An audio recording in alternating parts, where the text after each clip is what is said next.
بسم اللہ الرحمن الرحیم نحمدہ ونصلی علی رسولہ الکریم۔ درود شریف پڑھیں۔ اللہم صلی علی سیدنا و مولانا محمد وعلی آل سیدنا و مولانا محمد کما تحب و ترضی بأن تصلی علیہ صلاۃ و سلام علیک یا رسول اللہ صلی اللہ علیہ وآلہ وسلم۔ کل انشاءاللہ پہلی تاریخ ہے محرم کی، اور شہادت کا مہینہ ہے حضرت امام حسین علیہ السلام، یعنی کہ دین زندہ ہوا۔ تو بہت سے جو حضرات ہیں مسلمان ہی ہیں، وہ اعتراضات اٹھاتے ہیں محرم کے اوپر، تو یہ ان کی کم علمی ہے، نا علمی، اس کا علم نہیں رکھتے۔ جبکہ رونے کو منع کرتے ہیں آپ کے غم میں، اور یہ مہینہ آپ کے غم میں ہی رہنے کا ہے۔ جو اہل بیت سے محبت رکھے گا، جو حضرت امام حسین علیہ السلام سے، آل پاک سے محبت ہوگی جسے، وہ شاد نہیں رہ سکتا اس مہینے میں، اس کا دل غمگین ہوئے بغیر نہیں رہ سکتا۔ اور جو لوگ ایسا نہیں کرتے، ان کے دل نہیں پسیجتے، تو سمجھ لو وہ حضرت امام حسین علیہ السلام اور اہل بیت علیہ السلام کی محبت سے بہت دور ہے۔ تو کامیاب وہی لوگ ہیں جو اہل بیت سے محبت کرتے ہیں، یہ اللہ کے رسول کا فرمان ہے۔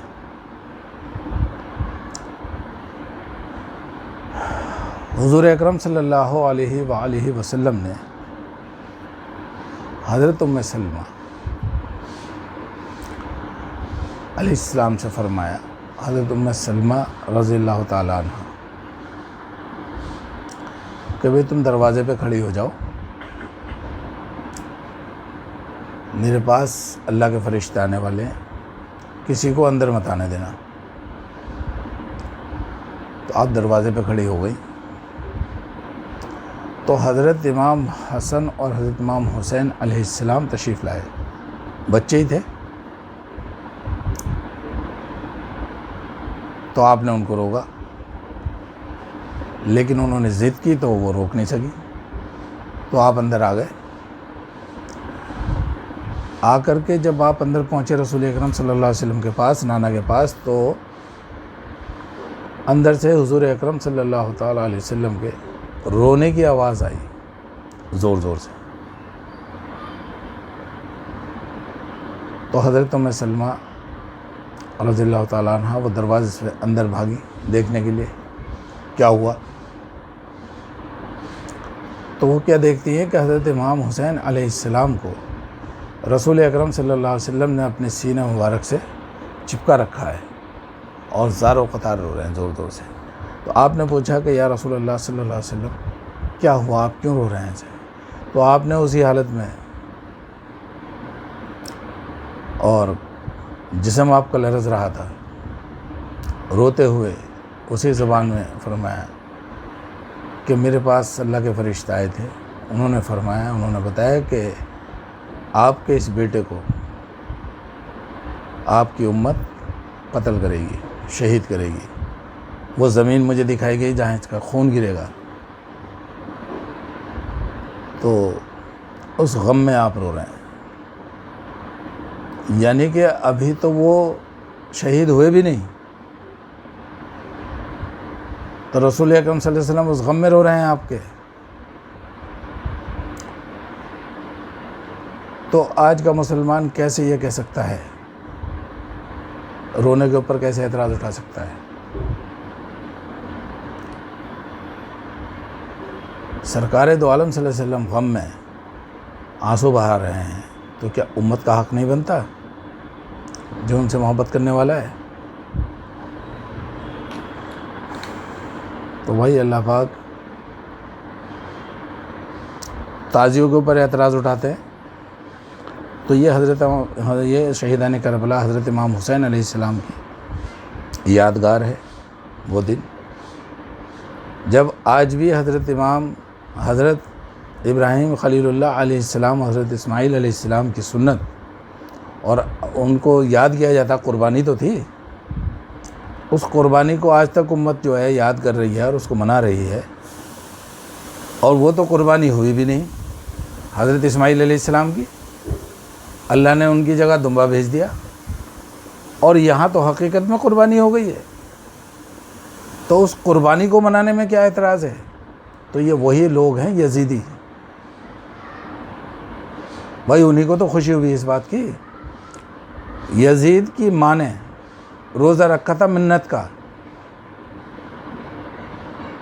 10 تاریخ کو، کہ اگر میرا بیٹا فاتح ہو گیا یزید تو میں روزہ رکھوں گی 10 تاریخ کا، تو وہ فاتح ہوا، اس نے روزہ رکھا 10 تاریخ۔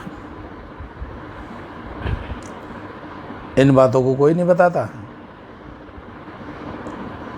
تو جن کے گھر شہید ہوئے ہیں، جس کے گھر شہادت میں ہو، شہید تو زندہ ہے، اللہ نے فرما دیا شہید کو مردہ مت کہو، زندہ ہیں، تو ہمارا تو ایمان ہے، یقین ہے، اور اللہ رزق دیتا ہے ایسے کہ تم یقین نہیں رکھتے، جیسے تم کھاتے ہو ویسے ہی کھاتے ہیں۔ لیکن جس گھر میں موت ہو جاتی ہے اس گھر کے لوگ شوق میں ہوتے ہیں، وہ کیا کھانا وانا بنتا ہے ان کے گھر میں؟ جس گھر کے اندر انتقال ہوتا ہے تو انہیں شرم نہیں آتی؟ جس کا گھر کا گھر قربان ہوا ہو جن کا، تو اس گھر میں کیا عالم ہوگا؟ تو ان کی یاد میں اگر سبیل پیش کرتے ہیں لوگ اور کھانا تقسیم کرتے ہیں، پانی پلاتے ہیں، اس دن روزہ رکھ کے بیٹھ جاتے ہیں۔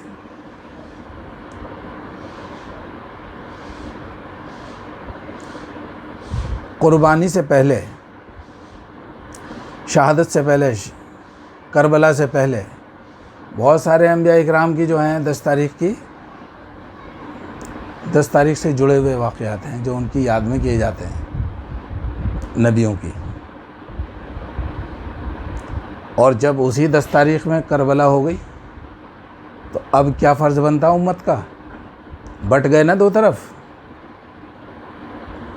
تو جو حسین والے ہیں بھائی وہ ان سے محبت میں اپنے غم کا اظہار کرتے ہیں، اور جو ان کے مخالف ہیں وہ مخالفت کرتے ہیں۔ یہ تو چلتا ہے، شروع سے چلتا چلا رہا۔ اگر ایسا نہ ہوتا تو کربلا کیوں ہوتی؟ بھائی زمانہ تو وہی ہے، آج حسین والے ہیں اور یزید والے ہیں۔ اس ٹائم یزید تھا اور حضرت امام حسین علیہ السلام سامنے تھے، تو بات تو وہیں چلی آ رہی ہے، دونوں پارٹی آج بھی موجود ہیں۔ تو اللہ کا شکر ادا کرے جس کے دل میں حضرت امام حسین علیہ السلام اور اہل بیت علیہ السلام کی محبت اللہ نے ڈال دی، یہی لوگ کامیاب ہیں۔ اللہ نے قرآن پاک میں ارشاد فرمایا، اعوذ باللہ من الشیطان الرجیم، بسم اللہ الرحمن الرحیم، قل لا اسألکم علیہ اجرا الا المودۃ فی القربى۔ اے میرے محبوب ان لوگوں سے کہو کہ میں تم سے اس کام پہ کوئی اجرت نہیں مانگتا، جو میں تمہیں اندھیرے سے اجالے کی طرف لے کر آیا ہوں، گمراہی سے ہدایت کی طرف لے کر آیا ہوں، اور جو میں نے قربانیاں تمہارے لیے دی ہیں اس کی مجھے کوئی اجرت نہیں چاہیے۔ اگر تمہیں کچھ کرنا ہی ہے میرے لیے تو صرف اتنا کرنا کہ جو میرے قرابت دار ہیں، جو میرے اہل بیت ہیں، ان کے ساتھ اچھا سلوک کرنا۔ آپ اللہ حکم دے رہا ہے قرآن پاک میں، ارشاد فرما رہا ہے، اور رسول اکرم صلی اللہ علیہ وسلم نے اپنی زبان مبارک سے ارشاد کر دیا، تو یہ تو فرض ہو گیا۔ اس کے بعد کیا کیا رسول اکرم صلی اللہ علیہ وسلم کے بعد میں؟ کربلا کیوں ہوئی؟ اگر عمل کرتے قرآن پہ، رسول اللہ صلی اللہ علیہ وسلم کی بات کو مانتے، تو کربلا ہوتی کیوں؟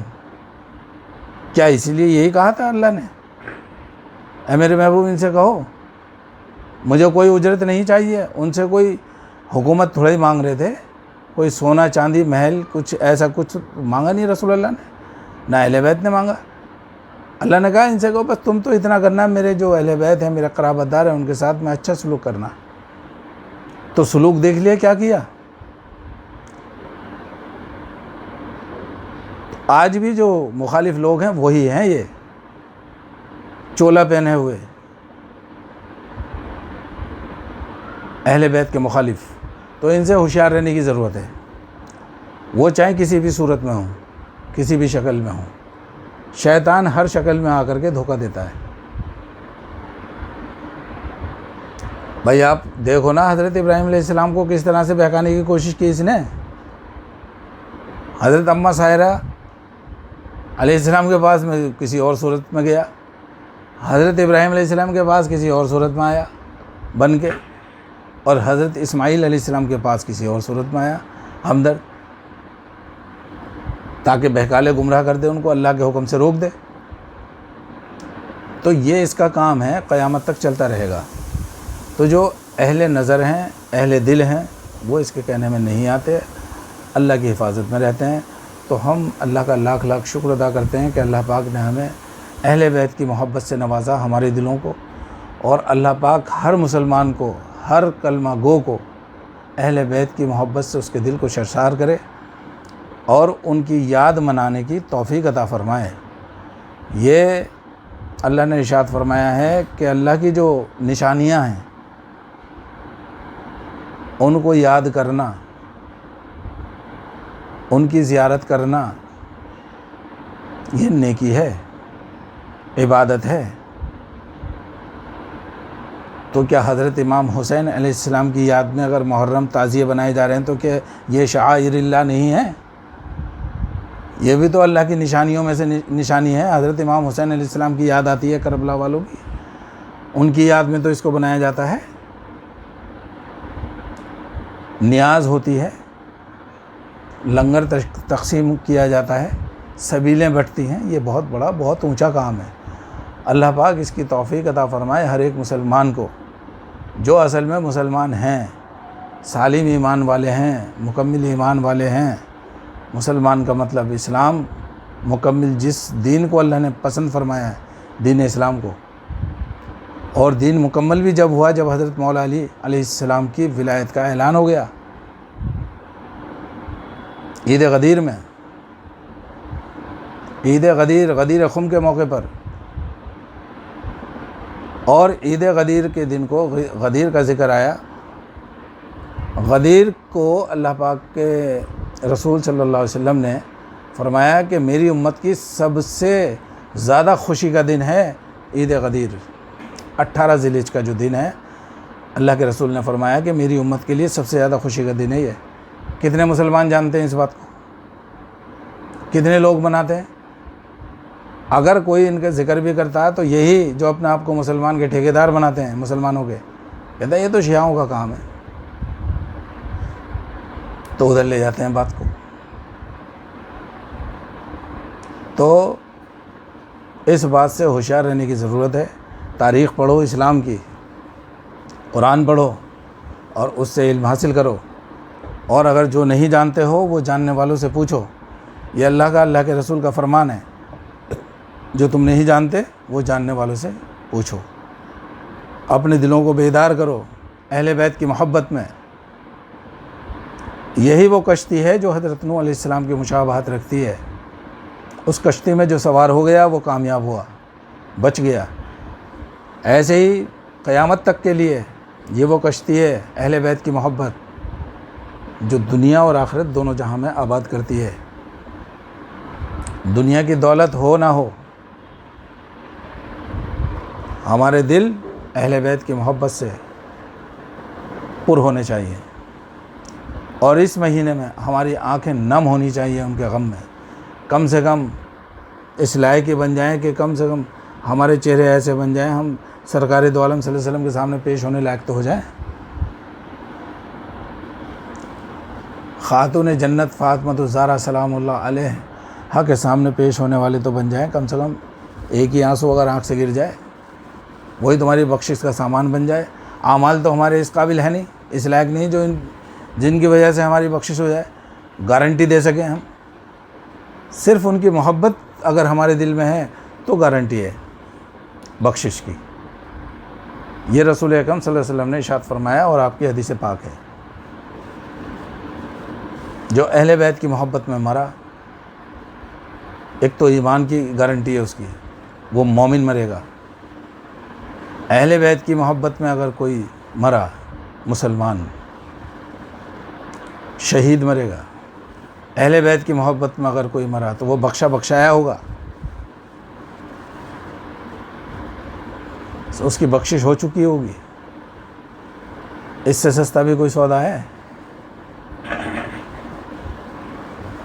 تو اللہ پاک ہمیں عمل کی توفیق عطا فرمائے اور ہر ایک مسلمان کو بھائی اہل بیت کی محبت ان کے دلوں میں شرشار کرے اور ہمارے دلوں میں بھی۔ وآخر دعوانا ان الحمد للہ رب العالمین۔ جتنا ہو سکے زیادہ سے زیادہ درود اور سلام پیش کیا جائے، درودوں کا تحفہ پیش کیا جائے اور شہیدان کربلا کی یاد کی جائے، ان کے نام کے لنگر بانٹے جائیں اور سبیلیں لگائی جائیں۔ یہ ایک بہت بڑا، بہت اونچا عمل ہے۔ اس میں اللہ پاک سمجھنے کی اور اس پر عمل کرنے کی توفیق عطا فرمائے۔ وآخر دعوانا ان الحمد للہ رب العالمین۔ السلام علیکم۔